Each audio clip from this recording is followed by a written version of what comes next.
Keterbatasan anggaran, pembersihan sampah pohon di Ambon terkendala. Pembersihan sisa sampah pohon hasil pemangkasan dan penebangan di ruas Jalan Nona Sarso Pakua hingga Jalan JB Sitanala, Kecamatan Nusaniwe, Kota Ambon berjalan lambat akibat keterbatasan anggaran dan tenaga kerja.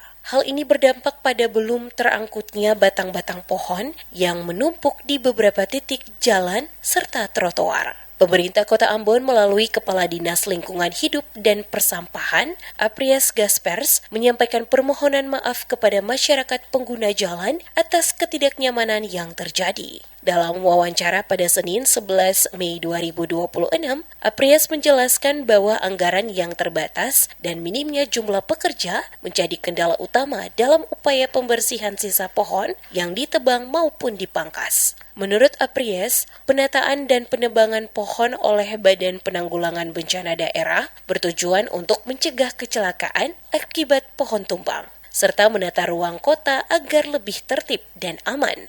Penebangan dan pemangkasan sekitar 100 pohon di beberapa ruas jalan utama telah direncanakan dan akan dilakukan secara bertahap sesuai jadwal. Untuk itu, masyarakat diimbau untuk bersabar dan tetap waspada. Walaupun proses pembersihan sedikit terlambat, pihak DLHP menjamin bahwa seluruh sisa batang pohon yang masih menutupi badan jalan dan trotoar tetap akan dibersihkan hingga tuntas. Ya, pertama kami juga memohon maaf apabila terjadi keterlambatan soal pengangkutan sisa-sisa tebangan itu. Ya, kita terbatas hari ini soal anggaran, kita terbatas hari ini soal tenaga. Ya, jadi mohon kesabaran dari warga, kita pasti bersihkan sesuai dengan jadwal yang sudah kita tetapkan bersama begitu.